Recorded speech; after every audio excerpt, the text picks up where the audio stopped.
बंधुओं, आपको पता राधा रानी कितनी सुंदर है। आप कभी राधा रमन जी दर्शन करने जाना वृंदावन में।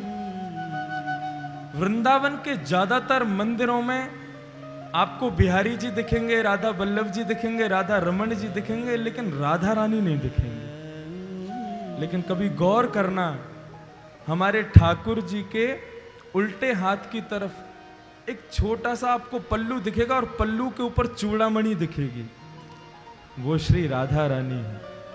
और वो हमेशा घूंघट लगा करके ही रहती हैं, अपने आप को ढक करके ही रहती हैं। क्यों? क्योंकि यदि उन्होंने अपना घूंघट उठाड़ दिया तो वो इतनी सुंदर है कि उनको ही देखेगा आदमी, कृष्ण को देखेगा ही नहीं, बिहारी जी को कोई निहारेगा ही नहीं, सब उनकी सूरत पर ही मोहित हो जाएंगे। इसलिए राधा रानी ने अपने चेहरे को ढक करके रखा है वृंदावन में।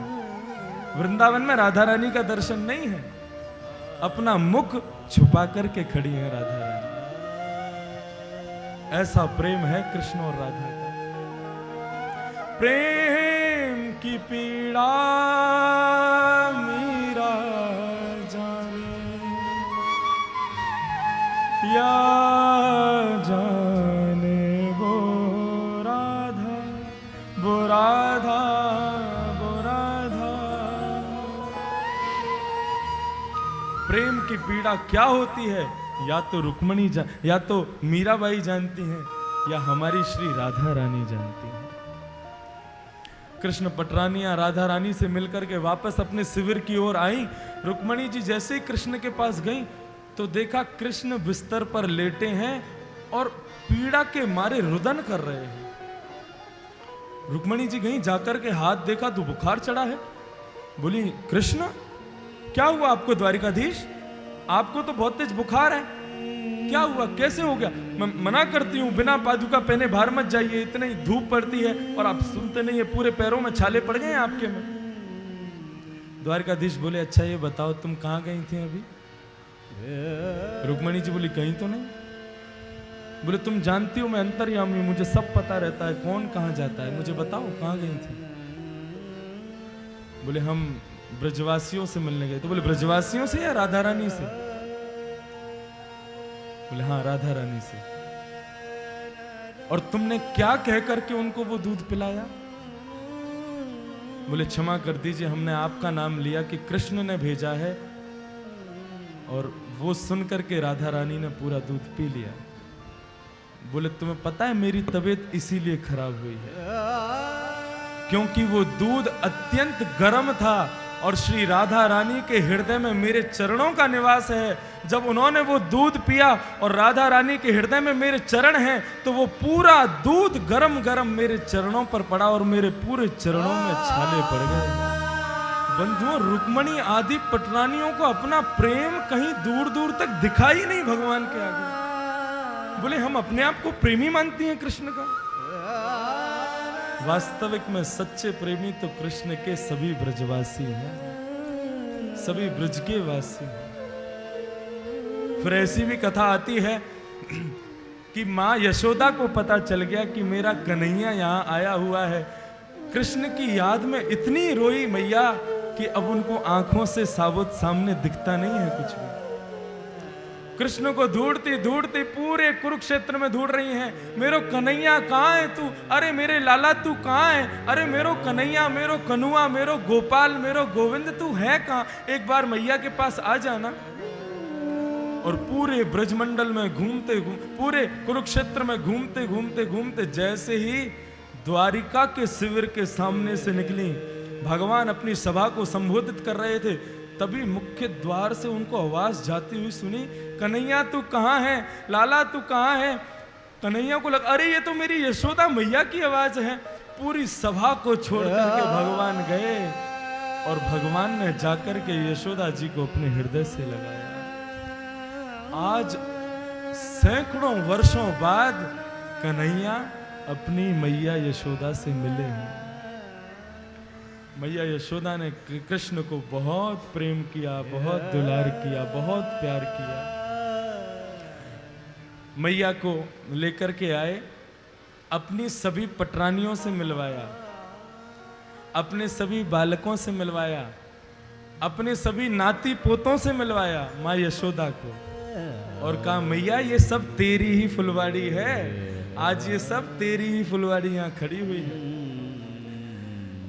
मैया कहने लगी, बोले लाला हमने बचपन में तेरे नाम पे बड़े दीपदान किए यमुना जी में, और हम दीपदान में यही कहते हमारे लाला पे ऐसी कृपा करियो भगवान किया कि हजारों ब्याह है जाएं। और हमारी भगवान ने सुन ली, तेरे हजारों ब्याह है गए। आज श्री कृष्ण के 16,108 ब्याह हुए। ये वरदान यशोदा मैया ने मांगा था भगवान से, मेरे लाला के हजारों ब्याह है जाएं। ऐसा कृष्ण का प्रेम ब्रजवासियों के प्रति। इस प्रकार से कुरुक्षेत्र में ब्रजवासियों से भगवान का मिलन हुआ। आगे श्रीमद् भागवत में कथा आती है बंधुओं भागवत धर्म की, जहां पर भगवान भागवत धर्म के विषय में उपदेश करते हैं। भगवान कहते हैं कि मेरी प्राप्ति तुम्हें कैसे होगी ये जानना बहुत जरूरी है। यमन ये वही भगवता प्रोक्त उपाय आत्मलब्धे अंजः पुंसाम विदुषाम वृद्धि भागवतां हितां। बंधुओं बिल्कुल ध्यान से सुनो, श्रीमद् भागवत जी का जो मूल सार है वो हम अब आपको बता रहे हैं। 15-20 मिनट की कथा और है शेष, सब लोग बिल्कुल ध्यान से सुनेंगे।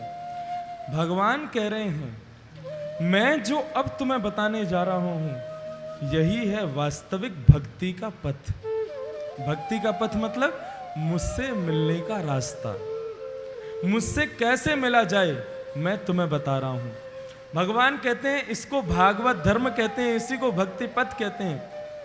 व्यक्ति इस भक्ति के पथ पर यदि चलेगा तो कभी गिरेगा नहीं, और यदि वास्तविक और कभी गलती से गिर भी जाएगा तो उसको उठाने के लिए मैं वहां खड़ा रहूंगा, कभी नहीं गिरेगा कोई। और भगवान कहते हैं ये भक्ति धर्म इतना, भागवत धर्म इतना सरल है कि कोई भी इसको समझ सकता है।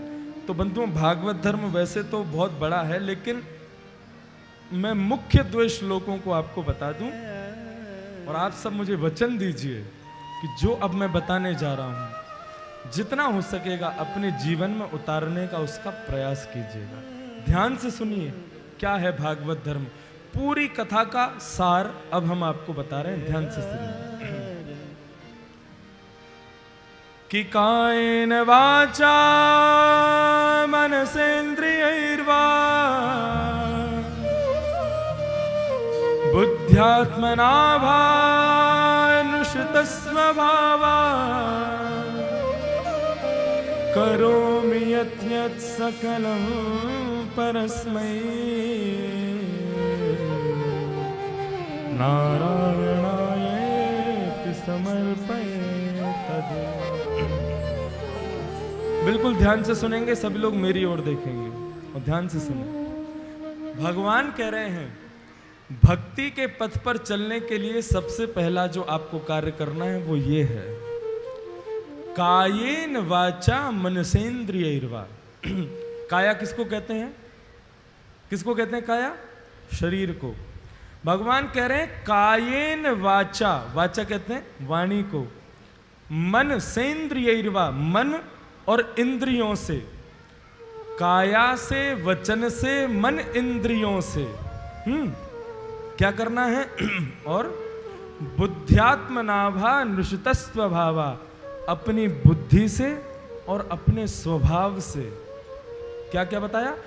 काया से, वचन से, मन से, इंद्रियों से, बुद्धि से, स्वभाव से।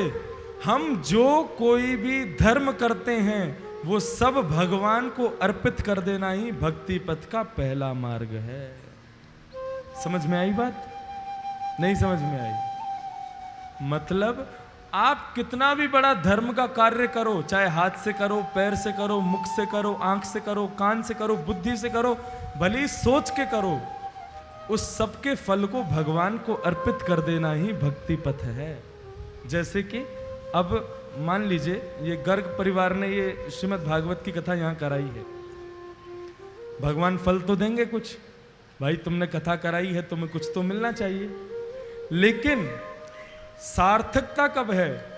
जब सभी आयोजक परिवार भगवान से ये कहें कि नहीं प्रभु, हमने जो कोई भी यहाँ कार्यक्रम किया उसके बदले जो आप हमें फल देना चाहते हो वो हमें नहीं चाहिए, आप ही अपने पास रखिए। ये भक्त का प्रथम लक्षण है। समझ में आ रही है बात? बंधुओं, अपनी वाणी से भजन गाओ तो भी कहो भगवान इस भजन के बदले मुझे कुछ नहीं चाहिए, आप अपने पास रखो।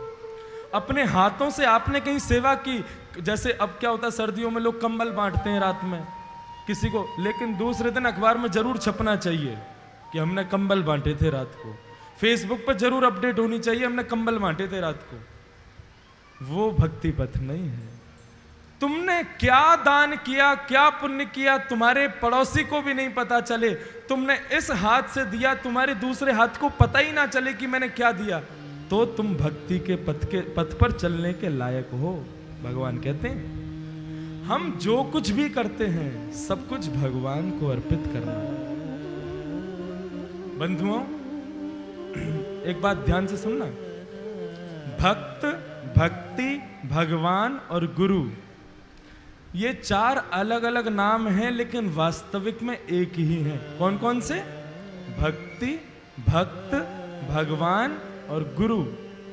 फिर से बता रहा हूं, भक्ति, भक्त, भगवान और गुरु, ये चार नाम हैं लेकिन वास्तविक में एक ही हैं।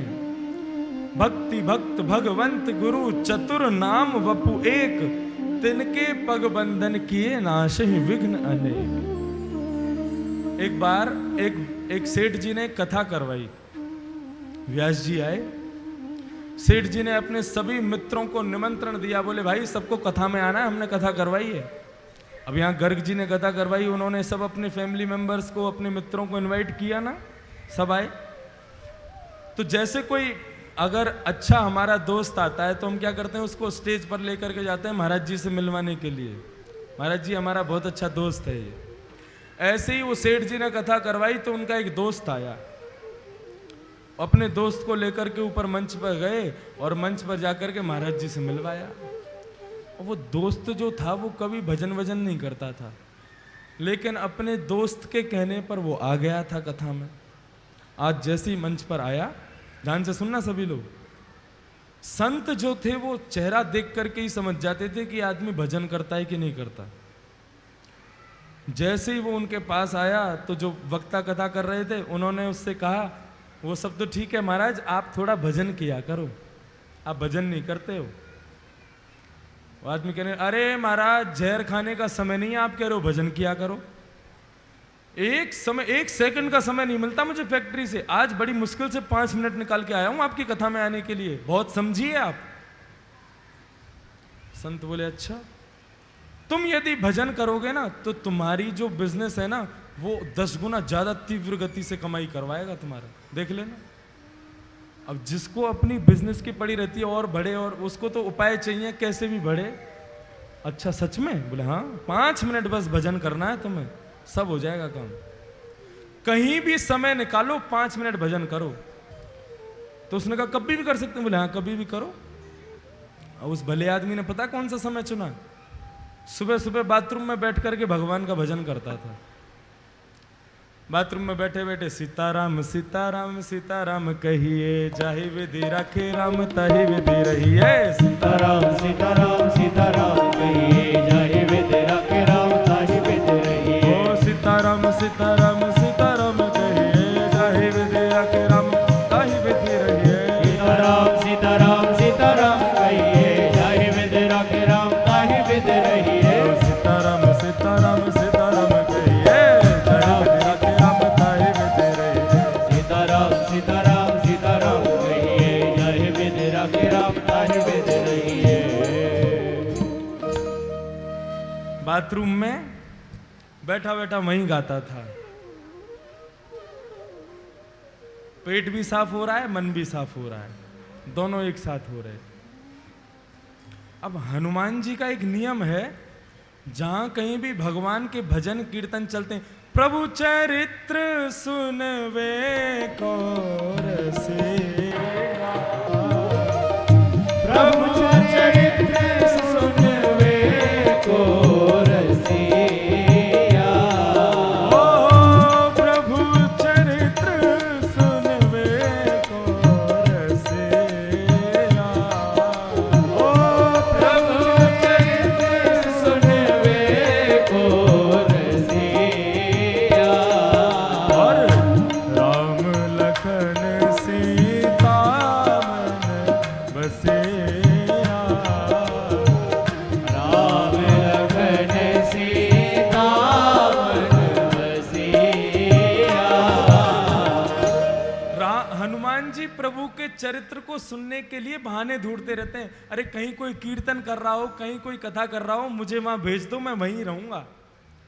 अब जैसे ही सुना, अरे वाह, बड़ी बढ़िया कीर्तन की ध्वनि आ रही है, सीताराम सीताराम सीताराम कहिए, जाय विधि राखी राम ताई। हे रघुनंदन श्री राम, ये जहां कहीं भी कीर्तन चल रहा है, आप कृपा करके मुझे वहां प्रकट कर दीजिए। और भजन कहां चल रहा था भजन? बाथरूम में। हनुमान जी महाराज ने आंख बंद की और जैसे ही पहुंचे,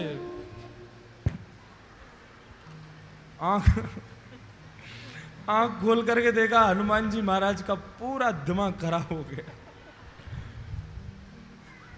क्या कर रहा है भाई? बोले भजन कर रहा हूं। यही जगह मिली थी तुझे भजन करने की? एक तमाचा मारा खींच करके उसको। रुक जा, तेरी शिकायत करके आता हूं अभी राम जी से, कभी भी तुझे वैकुंठ नहीं बुलाएंगे अपने पास में। हनुमान जी का ऐसा दिमाग खराब हुआ, सीधे भगवान। अब इसका मतलब ये मत सोचना सुबह सुबह आप भी कहीं भी कर लो भजन, तो कोई बात नहीं है। हनुमान जी महाराज सीधे राम जी के पास पहुंचे। राम जी के दरबार में जैसे ही पहुंचे, राम जी महाराज बड़े दीनहीन सा मुख बना करके दर्द के मारे करा रहे थे, बैठे थे चुपचाप। हनुमान जी महाराज बोले, मेरे रघुनंदन श्री राम, मेरे प्यारे श्री राम, आपको मैं प्रणाम करता हूं। प्रभु आज एक आपको बड़ी बड़ी विचित्र बात मुझे बतानी है आपको। राम जी बोले, हाँ बताओ। नहीं पहले आप बताओ, आप इतने उदास क्यों हो? नहीं कुछ नहीं, ऐसा कुछ नहीं। नहीं नहीं प्रभु, बताना तो पड़ेगा आपको। अरे भाई बोला ना कुछ नहीं। प्रभु आपको मेरी सौगंध, बताइए ना क्या बात है। मैं आपको दुखी नहीं देख सकता, आप एक बार बताइए तो सही क्या कष्ट है। राम जी बोले, हमारी पीठ में बहुत तेज दर्द हो रहा है। बोले क्यों? बोले स्वयं खुद ही देख लो। जैसे ही पीछे पीठ के पास गए, हनुमान जी बोले कहां देखना है? बोले हमारा अंग वस्त्र हटाओ। अंग वस्त्र जैसे ही हटाया महाराज, बानर के पंजे का निशान बना हुआ था वहां पर। हनुमान जी महाराज बोले, प्रभु किस बानर की इतनी हिम्मत हो गई, मेरे होते हुए आप पर प्रहार किया उसने? राम जी बोले, बस ऐसे ही है, कुछ लोगों को ज्यादा ही छूट मिल गई है। बोले नहीं नहीं प्रभु, आपको बताना तो पड़ेगा, ये लगी कैसे आपको? राम जी बोले, हम नहीं बोलेंगे। बोले नहीं नहीं प्रभु, बताना पड़ेगा। बोले हम नहीं बताएंगे। बोले आप मत बताओ, मैं एक अभी फिंगरप्रिंट चेक करवाता हूं ना। किसके फिंगरप्रिंट्स हैं इस पर? सारे बानरों को बुला लिया विश्व भर के और कहा, किसकी हिम्मत हुई मेरे राम जी को हाथ लगाने की? बानर सब कांपने लगे। बोले महाराज हमारी हिम्मत नहीं है, हम तो राम जी को दूर से ही देख के भाग जाते हैं। आप जो उनके पास रहते हो, हम मारने की सोच भी नहीं सकते। बोले ऐसे नहीं बताओगे, एक एक करके आओ और अपना हाथ रखो। जिसका हाथ यहां पर सटीक बैठ गया उसी ने मारा है। और एक एक करके सारे बानर जा रहे हैं, राम जी के उस पंजे पर हाथ लगा रहे हैं। राम जी मन ही मन प्रसन्न हो रहे हैं, कर लो सब कुछ कर लो, जो करना है कर लो। एक एक करके सारे बानर चले गए महाराज, एक का भी हाथ नहीं बैठा। हनुमान जी चरण पकड़ के बैठ गए, प्रभु बताइए ना किसने मारा? इनमें से तो कोई भी नहीं था। अच्छा बता दूं? बोले हाँ बताओ। तुमने अपना हाथ लगा के देखा क्या? हनुमान, अच्छा मैं, आपको लगता है मैं मारूंगा? नहीं मैं मार तो नहीं सकते, पूछ रहा हूं तुमने लगा के देखा? बोले नहीं, एक बार देख के आओ। हनुमान जी महाराज पीछे गए, घबराने लगे, कांपने लगे। बोले मैं हाथ कैसे लगाऊं? और जैसे जैसे हाथ पास आता जावे वो वैसे वैसे मैच होता जावे। और जैसे ही रखा बिल्कुल उसी शेप का था जिस शेप का हनुमान जी का हाथ। हनुमान जी रोने लगे, प्रभु मुझसे ये अपराध कैसे हो गया। तब राम जी कह रहे हैं कि भक्त भक्ति भगवंत गुरु चतुर नाम वपुए,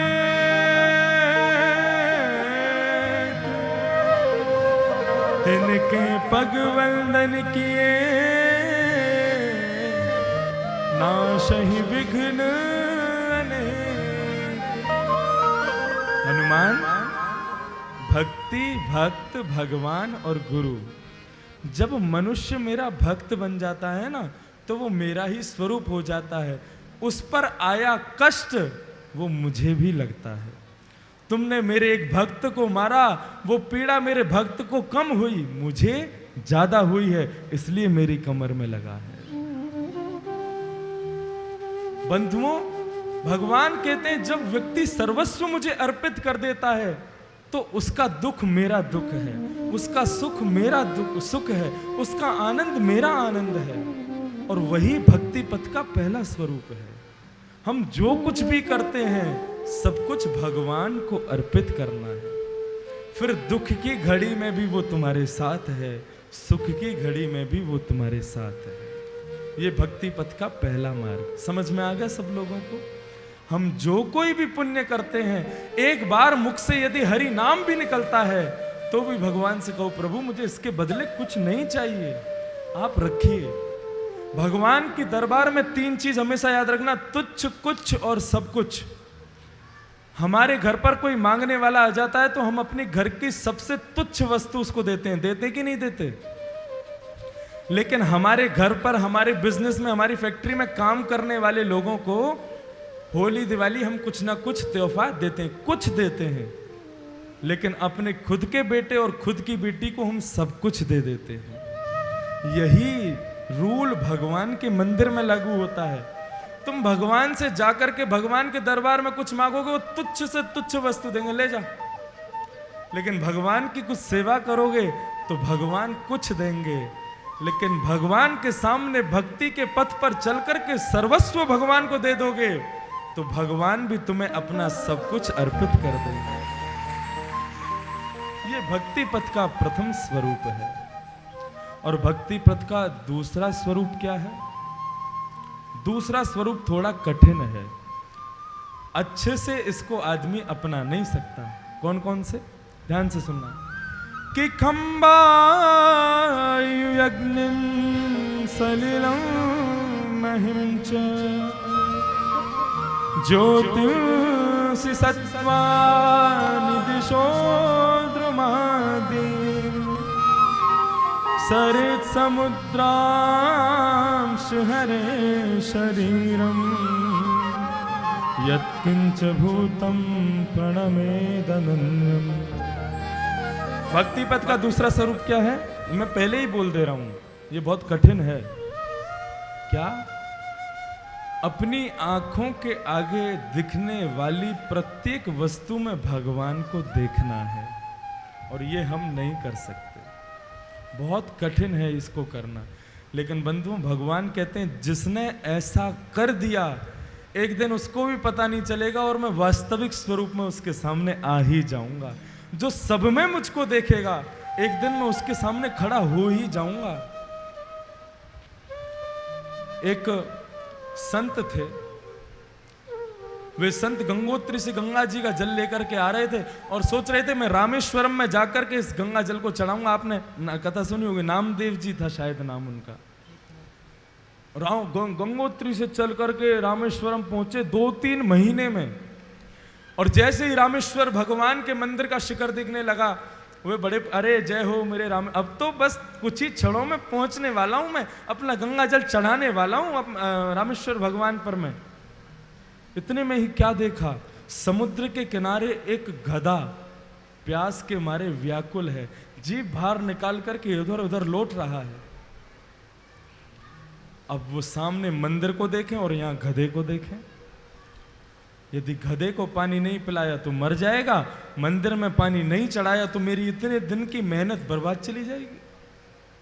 नामदेव जी ने सोचा, सब घट मेरा साइया, वो ईश्वर सब जगह विद्यमान है।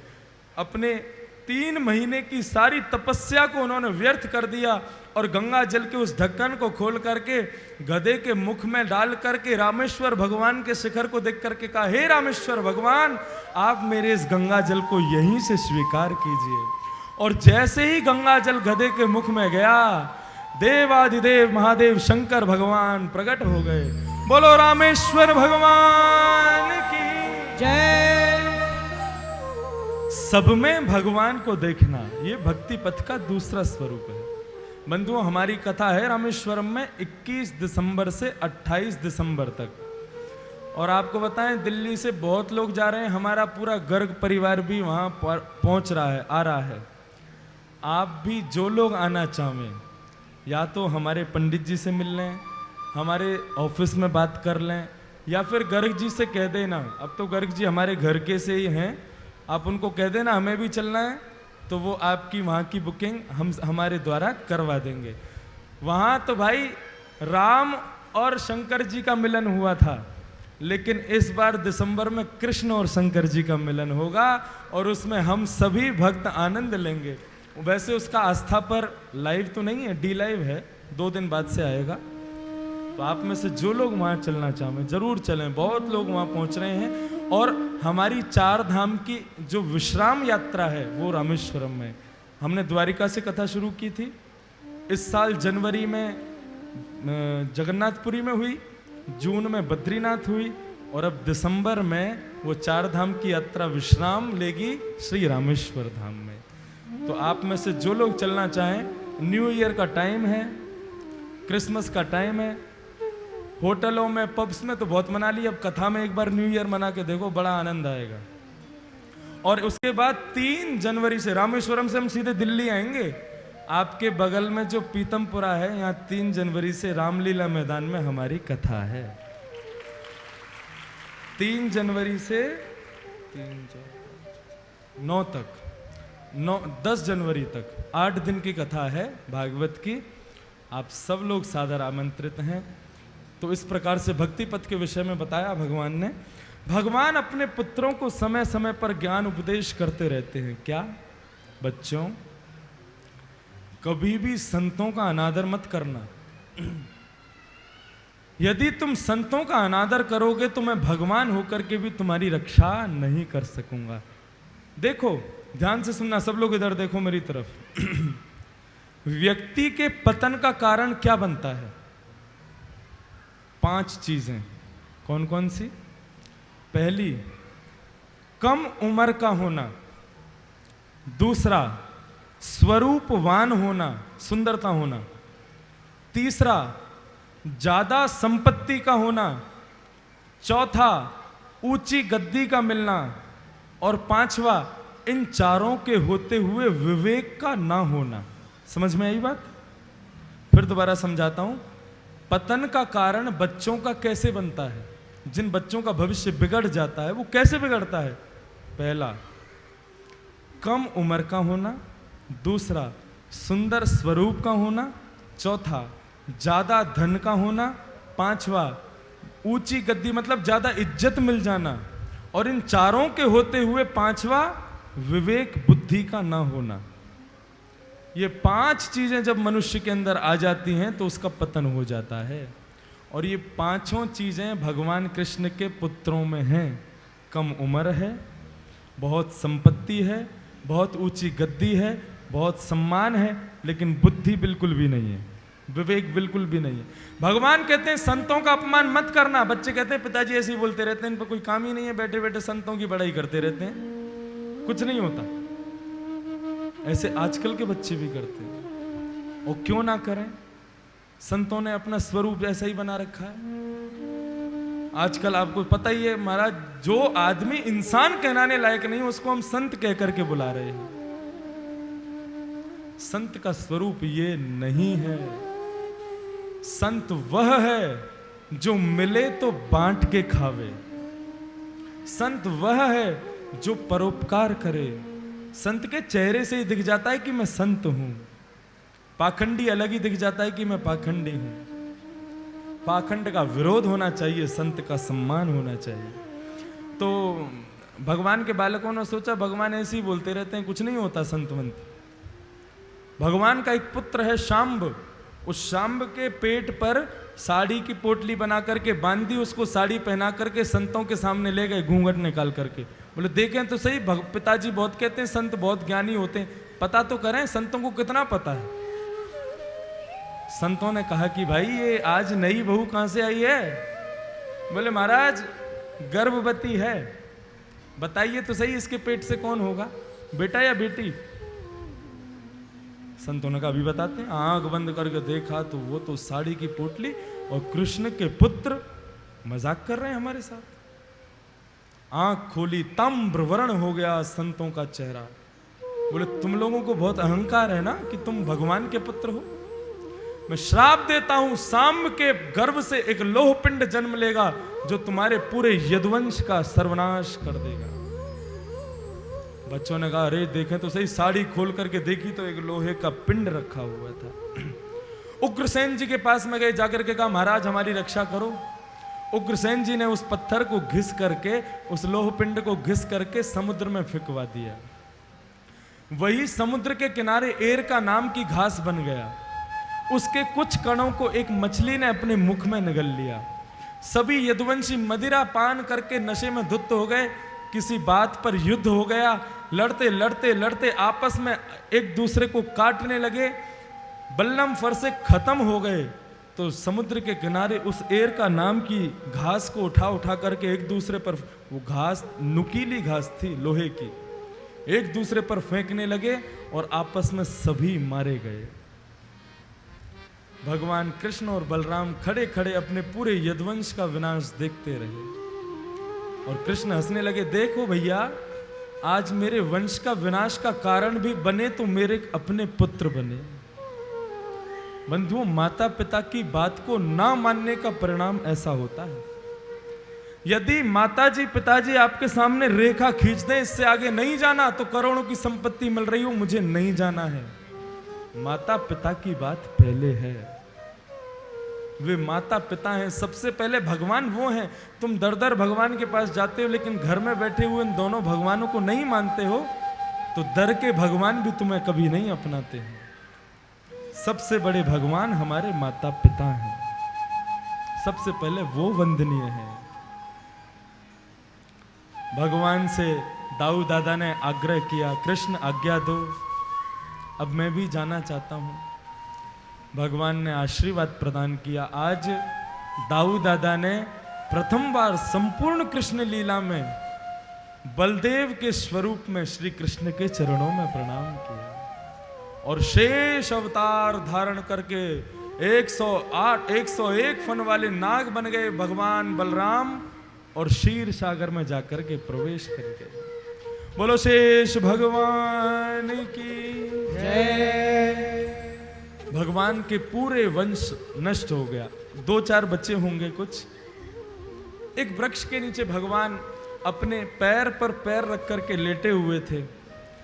बंधुओं, तभी एक भेलिया मछली पकड़ करके लाया। मछली का पेट जैसे ही काटा तो मछली के पेट में से वो लोह पिंड निकला, वही लोह पिंड जो एरका नाम की घास थी। उसने कहा बड़ा नुकीला लोहा है, अपने बाण पर सजा लिया और हिरण मारने के लिए गया वन में। तभी उसने भगवान के पैर के तलवे को देखा केवल दूर से और सोचने लगा ये शायद किसी हिरण का सिर है। भगवान का तलवा, पूरा शरीर तो है नीला, तलवा जो है वो बिल्कुल ऑरेंज कलर का सा है भगवान का, ऑरेंज लाल मिक्स।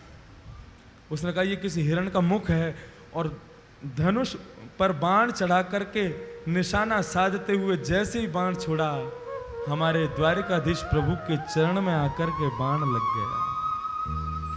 दौड़ा दौड़ा आया, आकर के देखा, रुदन करने लगा, प्रभु मुझसे गलती हो गई, मुझे क्षमा कर दीजिए, मैंने आपके चरणों में बाण मारा। भगवान ने कहा इधर आओ। उसको अपने पास बुलाया और उसके सिर पर अपने हाथ फेरते हुए कहा सब कुछ मेरी इच्छा से होता है। और ऐसा जैसे ही कहा वो अंतर्ध्यान हो गया और सीधे भगवान के लोक को पहुंच गया। भगवान ने उद्धव जी को बुलाया उद्धव और मैत्री मुनि को भागवत धर्म का उपदेश दिया। अर्जुन को कहा, अर्जुन मेरे जाने के बाद पूरी द्वारिका नगरी समुद्र में डूब जाएगी, तुम मेरी पत्नियों को लेकर के राधा रानी के पास वृंदावन चले जाओ, ये वहीं सुरक्षित रहेंगी। अर्जुन से बहुत कहा, अर्जुन नहीं माने, बार बार कही तो अर्जुन को अपनी सौगंध दी। अर्जुन गांडीव धनुष उठा करके कृष्ण पटरानियों को लेकर के ब्रजधाम जा रहे थे। अर्जुन को अपने गांडीव धनुष का बहुत अहंकार था, तो भगवान एक ग्वाला का स्वरूप बना करके आए। भगवान की संपूर्ण पटरानियों का अर्जुन से हरण कर लिया और अर्जुन के गांडीव धनुष का तेज और अर्जुन का तेज भी उससे छीन लिया और अर्जुन के अभिमान को भी दूर कर दिया। बोले, अर्जुन मेरे बिना तेरा ये गांडीव धनुष भी किसी काम का नहीं है। और भगवान अपने स्वधाम को चले गए। भगवान का शरीर एक दिव्य ज्योति बन गया। 7 बार आकाश में भ्रमण करा। उद्धव जी ने प्रार्थना की, प्रभु आपके जाने के बाद हम भक्त किसके सहारे जिएंगे? और वही ज्योति श्रीमद् भागवत में आकर के प्रवेश कर गई। बोलो भागवत महापुराण की जय, द्वारिकाधीश की जय, बाल कृष्ण लाल की जय। भगवान का शब्दमय स्वरूप है श्रीमद् भागवत। साक्षात कृष्ण है श्रीमद् भागवत। सुखदेव जी कह रहे हैं, परीक्षित फिर पांडवों को जब पता चला कृष्ण चले गए, उन्होंने तुम्हें राज्य गद्दी पर बिठा दिया और वे सब स्वर्गारोहण के लिए चले गए। तुमने एक ऋषि के गले में मरा हुआ सर्प डाल दिया और ऋषि के पुत्र श्रृंगी ने तुम्हें 7 दिन में मरने का श्राप दिया। तुम 7 दिन के मरने को श्राप को सुन करके यहां आए और मैंने तुम्हें 7 दिन तक श्रीमद् भागवत की कथा सुनाई। आज 7वां दिन है। कुछ ही क्षणों में तक्षक सर्प आने वाला होगा, तुम्हें डसने वाला होगा। मैं तुमसे पूछना चाहता हूं, तुमने इन 7 दिनों में क्या सीखा? परीक्षित का उत्तर पता है क्या था? बोले, प्रभु मैं मरूंगा ही नहीं, मरेगा तो ये शरीर मरेगा, मैं तो नित्य मुक्त शुद्ध आत्मा हूं और वो आत्मा अब परमात्मा में विलीन हो जाएगी। बंधुओं, यही भागवत का ज्ञान है। मरता ये शरीर है, हम नहीं मरते हैं। ये शरीर तो यहीं चल जाता है।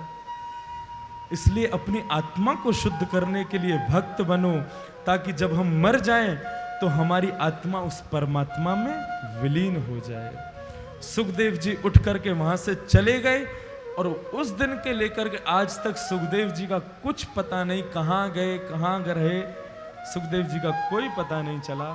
ऐसे सुखदेव जी महाराज जिन्होंने हमें श्रीमद् भागवत ज्ञान प्रदान किया, आज जो भी वक्ता कुछ बोलता है वो सुखदेव जी की वाणी है। ऐसे सुखदेव जी को हम बारंबार प्रणाम करते हैं। तक्षक सर्प आया, आकर के उसने परीक्षित का दंशन किया। परीक्षित को जैसे ही डसा, परीक्षित का शरीर, पांच भौतिक शरीर, अग्नि लग गई, उसमें जल करके राख हो गया और उसकी आत्मा भगवान के द्वारा भेजे गए विमान में बैठ करके भगवान के धाम को चली गई। बोलो परीक्षित जी महाराज की जय। मुक्त हो गए परीक्षित। बंधुओं, श्रीमद् भागवत का जो अंतिम श्लोक है वो हम बुलवाते हैं, लेकिन उससे पहले सभी लोग मेरे साथ में बड़े प्रेम और भाव से आज कन्हैया को याद कर लें, क्योंकि हे लाला अब तो जाने कब तुम्हारे दर्शन होंगे, कब ये कथा सुनने को मिलेगी। तो आओ बड़े प्रेम और भाव से सभी लोग मेरे साथ में गाएंगे। ब्रज के नंद लाला राधा जी के सांवरिया, सब दुख दूर हुए जब तेरा नाम लिया। ब्रज के नंद लाला राधा जी के सांवरिया, सब दुख दूर हुए जब तेरा नाम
तेरा नाम लिया। ब्रज के नंद लाला हो राधा जी के सांवरिया सब दुख दूर हुए जब तेरा नाम लिया। ब्रज के नंदलाला राधा जी के सांवरिया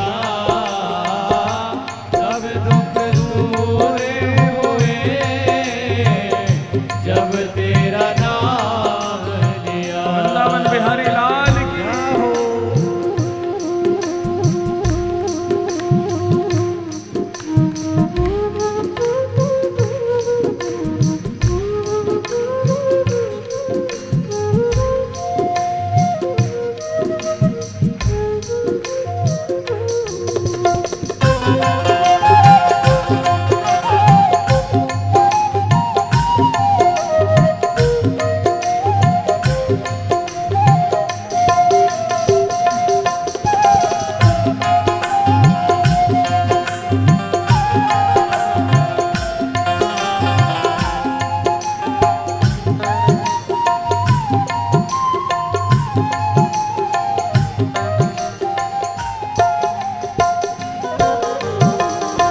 नैनों में शाम बसे मन में बनवारी। नैनों में श्याम बसे मन में बनवारी। नैनों में शाम बसे मन में बनवारी।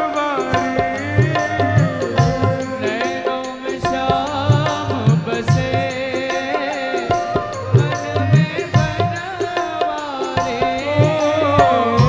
सुध बिसराए गई मुरली की धुन प्यारी। सुध बिसराए मेरी मुरली की धुन प्यारी।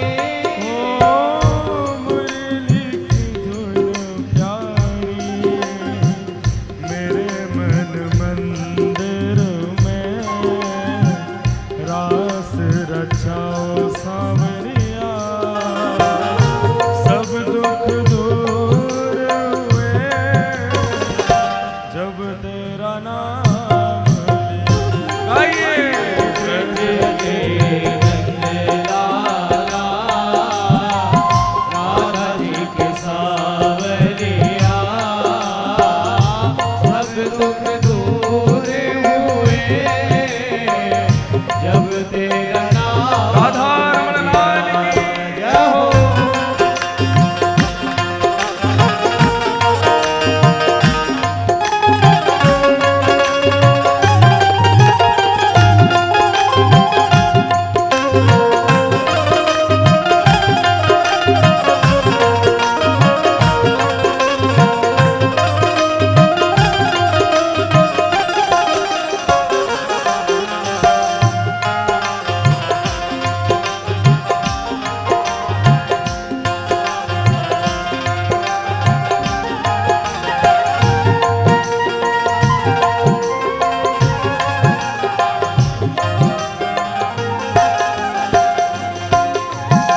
हे प्रभु क्या हो देख रहे हो तुम मेरे दुखड़े सारे। देख रहे हो तुम मेरे दुखड़े सारे। देख रहे हो तुम मेरे दुखड़े सारे। देख रहे हो तुम मेरे दुखड़े सारे। कब दर्शन दोगे मेरी आँखों के तारे। कब दर्शन दोगे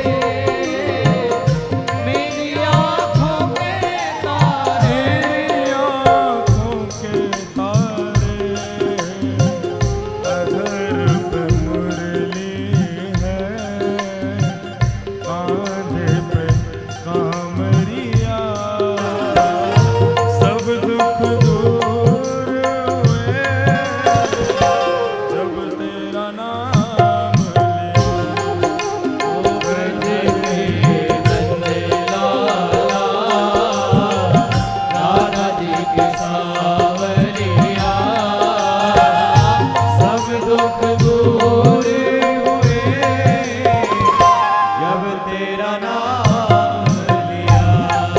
ओ ब्रज के नंदलाला, राधा जी के सांवरिया, सब दुख दूर हुए जब तेरा नाम लिया। ओ ब्रज के नंदलाला, राधा जी के सांवरिया, सब दुख दूर हुए जब तेरा नाम लिया। ओ गोविंद मेरो है, गोपाल मेरो है, गोविंद मेरो है, गोपाल मेरो है। ऐसे नहीं गाएंगे, सब लोग गाओगे मेरे साथ। कुछ ही क्षणों में भागवत जी विश्राम लेंगे। विश्राम से पहले सब लोग गाओ, गोविंद मेरो है, गोपाल मेरो है, गोविंद मेरो है, गोपाल मेरो है। ओ गोविंद मेरो है, गोपाल मेरो है, गोविंद मेरो है, गोपाल मेरो है। मेरा बाके बिहारी नंदलाल मेरो है, मेरा बाके बिहारी नंदलाल मेरो है। ओ मेरा रमण बिहारी नंदलाल मेरो है। ओ मेरा रमण बिहारी नंदलाल मेरो प्रेम से हो, गोविंद मेरो है, गोपाल मेरो है, गोविंद मेरो है, गोपाल मेरो है। ओ मेरा बाके बिहारी,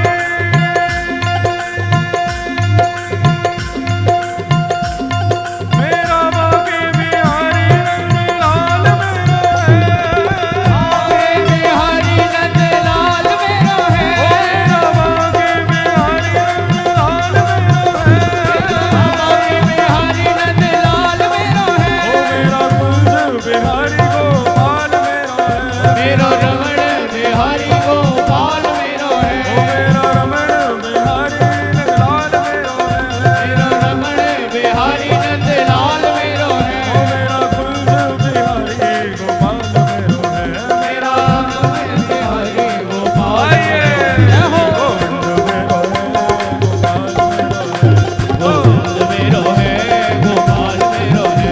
गोविंद मेरो है, गोपाल मेरो है। गोविंद मेरो है, गोपाल मेरो है। गोविंद मेरो है, गोपाल मेरो है। गोविंद मेरो है, गोपाल मेरो है। गोविंद मेरो है, गोपाल मेरो है। गोविंद मेरो है, गोपाल मेरो है। गोविंद मेरो है, गोपाल मेरो है। गोविंद मेरो है, गोपाल मेरो है। गोविंद मेरो है, गोपाल मेरो है। गोविंद मेरो है, गोपाल मेरो है। गोविंद मेरो है, गोपाल मेरो है। गोविंद मेरो है, गोपाल मेरो है। आधार वृंदावन बिहारी लाल जय भागवत महापुराण।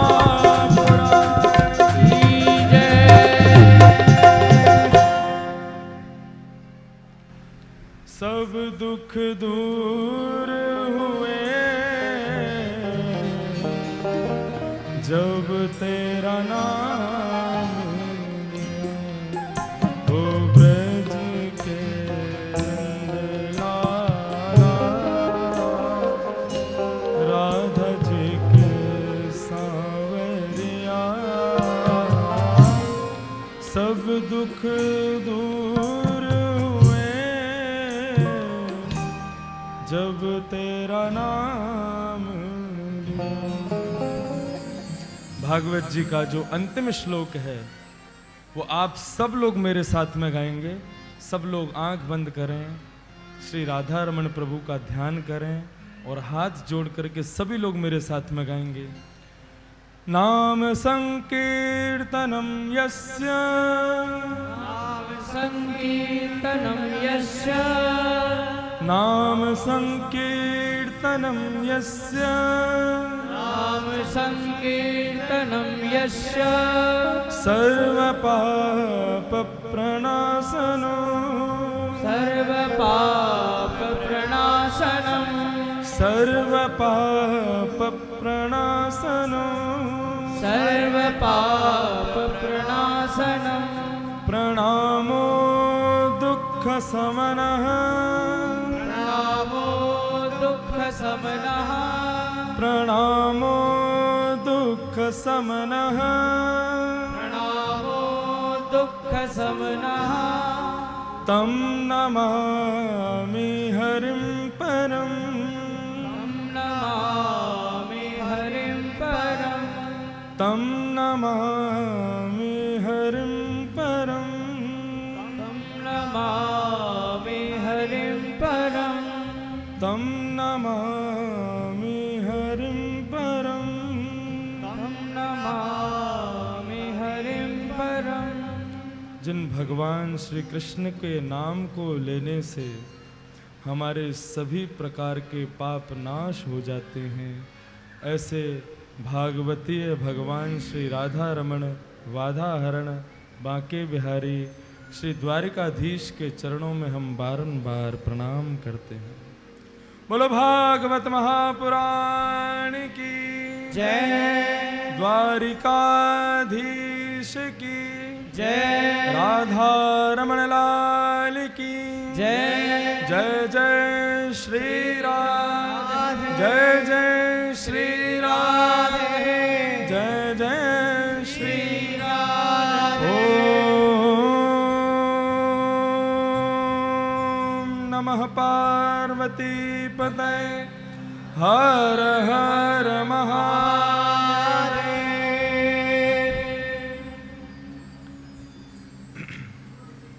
श्रीमद् भागवत जी का विश्राम न्यू मुल्तान नगर में आज हो रहा है। बंधुओं, भागवत जी का कभी अंत नहीं होता। श्री भागवत जी विश्राम लेते हैं और कल कहीं और जाकर के फिर प्रारंभ हो जाएंगे। ऐसे भागवत भगवान के सुंदर वांग्मय विग्रह को हम प्रणाम करते हैं। और आप सब लोग आरती से पहले कोई नहीं जाएंगे। अरे कथा पूरी हो गई, सारे नाते तोड़ दिए हमसे, बैठ जाओ भाई अपने अपनी जगह पे। अभी आरती होगी। आज तो प्रमुख आरती है और आज केवल आज के दिन हमारे सिद्धांत में, भक्ति पथ के सिद्धांत में, हम लोग अपने मंच की मर्यादा को रखते हुए एक एक व्यक्ति को भागवत जी को प्रणाम करने का अवसर देते हैं। केवल आज के दिन, अंतिम दिन श्रीमद् भागवत में। और यहाँ लाइन लगेगी, आप 5-5 लोग आएंगे, भागवत जी को प्रणाम करेंगे और नीचे जाएंगे, प्रसाद लेके बाहर निकल जाएंगे। तो कोई भी भागवत जी को प्रणाम करे बगैर यहाँ से प्रस्थान नहीं करेंगे। पहले आरती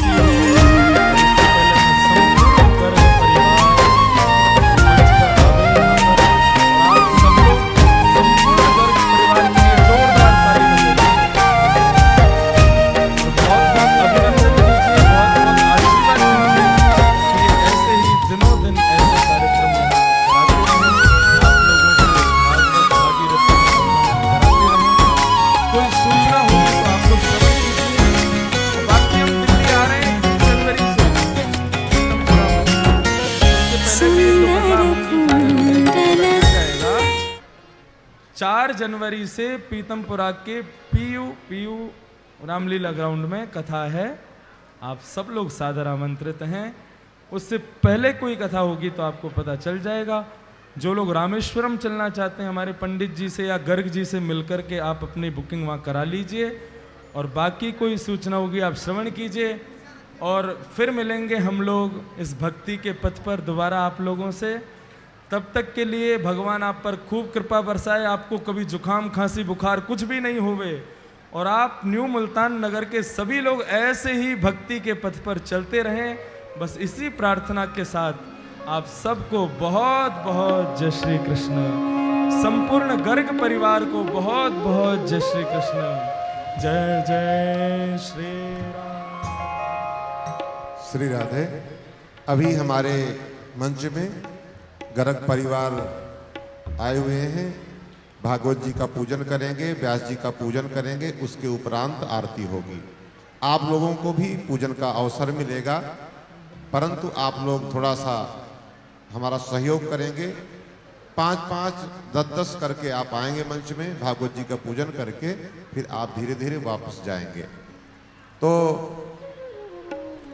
कल 9 बजे से हवन प्रारंभ हो जाएगा, संभवतः 10:30-11 बजे तक हवन चलेगा और भागवत जी का प्रसाद 11 बजे से यहाँ सभी भक्त पाएंगे। तो हमारे बाबूजी का आप सब लोगों से करबद्ध प्रार्थना है, अनुरोध है, आप जितने भी भक्त यहाँ आए हुए हैं या आवाज को सुन पा रहे हैं, सबको आमंत्रित किया है उन्होंने।